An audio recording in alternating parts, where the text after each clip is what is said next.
أبشر بها صدام.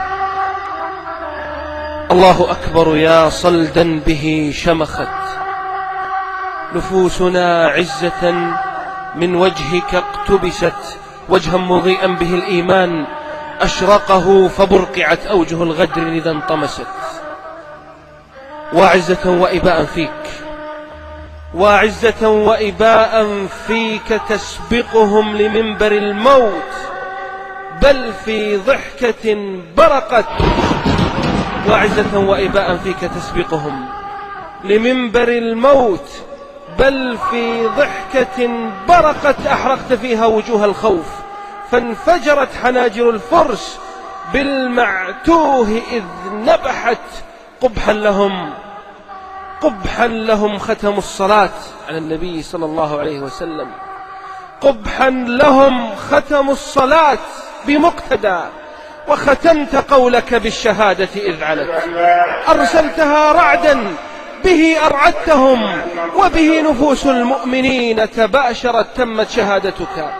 ورغم أنوفهم جلت وصحت باليقين تتوجت كنت الشهيد.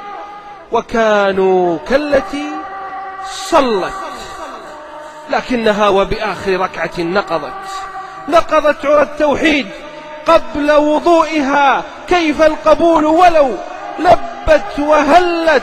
بانت عقيدتهم وبان معينها، حقد ومن عفن العمائم نبت. والله ما زادوك إلا رفعة، والله حبك في العروق تثبت. زعم الكذوب بأن قواك تخورت، فأجاب صوتك بالثبات أثبت حيا حينما أحرقتهم أن الضباع تروغ لا تتلفت. وثبت ميتا فاستشاغوا حرقة أحرقتهم حيا وميتا.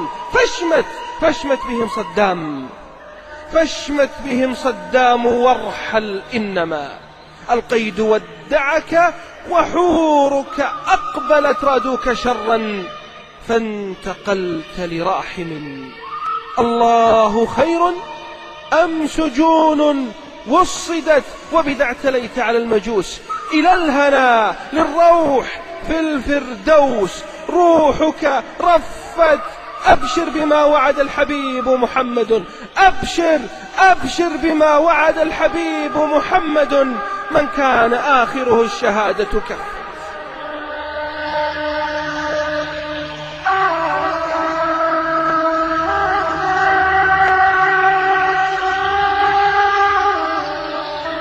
أعزائي المستمعين على صوت الرافدين وشبكة الرافدين الإخبارية، قد استمعتم إلى الشيخ عايض القرني يرثي الشهيد الغائب صدام حسين المجيد، فتقبله الله في عليين مع الشهداء والأنبياء.